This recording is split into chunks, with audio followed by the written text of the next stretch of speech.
A lot of people think they're following intuition, but if the emotional state underneath is fear, hesitation, or uncertainty, it's not intuition. It's a trained reaction. Today, I want to talk about something many capable people rely on, especially when they've done a lot of work on themselves. That internal nudge, that gut feeling, that voice they've come to trust as intuition. And sometimes it is, but often what we call intuition is just a pattern repeating itself. And if we don't know how to recognize the difference, we can start making decisions that feel aligned, but actually reinforce the very thing we're trying to shift. When most people say they're trusting their intuition, what they're really saying is, I'm going with what feels right in the moment. So here's the problem. Our filter isn't neutral. It's shaped by every emotional pattern we've trained up to this point. So if you've been unconsciously reinforcing uncertainty, collapse, or hyper-independence, then what feels right will often just be a reflection of those patterns. I've worked with plenty of people who were absolutely convinced that they were following their inner guidance. But when we unpacked the decision, the emotion underneath wasn't clarity or alignment. It was fear. It was the avoidance of rejection. It was a trained habit of staying safe. And that's the difference. Intuition isn't a raw feeling. It's what emerges when your filter is clean, when you've trained the emotional state of calm certainty, grounded power, and alignment. This is the tricky part. A trained pattern feels like truth.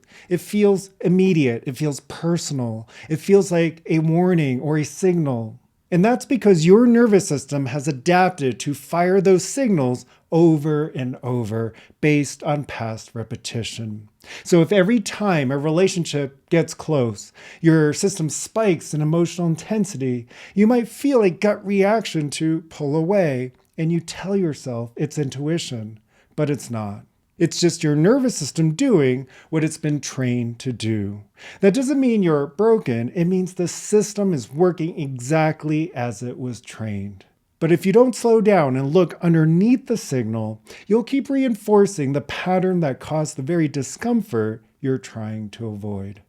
One of the core truths of this work is that your body always tells the truth about what you're practicing. If your chest tightens, your breath shortens, your attention narrows, that's data. It's not something to ignore or override, but it's also not something to obey. The nervous system reflects the emotional state that's most familiar. So if collapse or indecision is the pattern you've trained, you'll feel most intuitive when you're pulling back. Someone I worked with had a pattern of avoiding direct conversations. Every time conflict showed up, she'd get a physical signal, a tight stomach, a shallow breath, a sharp impulse to get quiet. She called it intuition, but what we uncovered was this. She had trained the state of collapse every time things got intense. Her system was fluent in retreat. So, of course, that signal felt intuitive, but once she started training grounded communication, that signal changed. She learned to read her body, not as a command, but as a mirror. If this is landing, hit subscribe. I share structured training each week to help you master your emotional state so you can stop guessing and start choosing.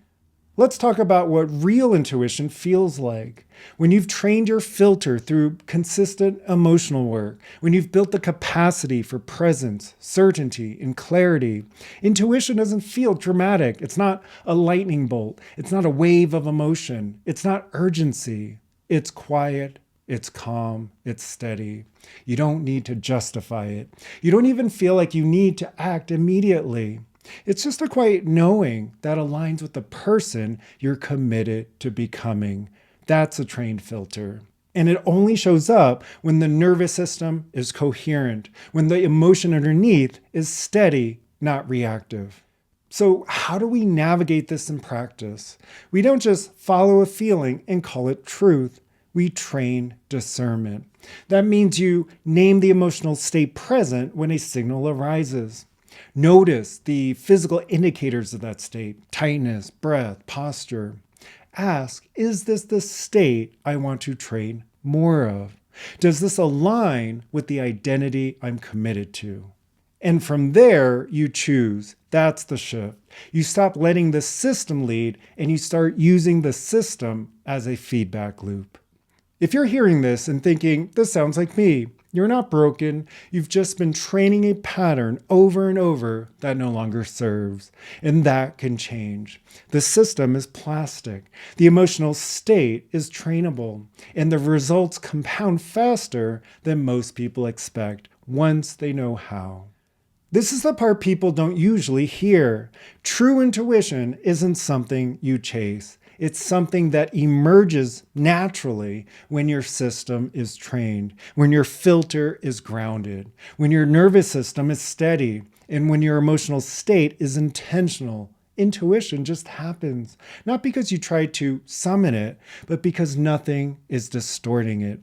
I see this over and over. The people who stop trying to access intuition and instead focus on training alignment end up with the most clarity. They move with confidence. They pause without second guessing. They speak without over-explaining. Not because they're special, because they've trained that state. What emotional state are you practicing over and over without even realizing it? That's the signal to watch, because the signal you follow is the signal you reinforce. If you're ready to stop managing symptoms like overthinking, indecision, or false starts, and start training a steady, resilient inner state, I've built a system for that. It integrates your filter, emotion, and the nervous system. So you don't just understand your patterns, you actually shift them. Links below. I also share weekly practices on Instagram at Mike Wang Coaching. And if you want deeper training, you can join the newsletter below. Thanks for being here, and I'll see you in the next video.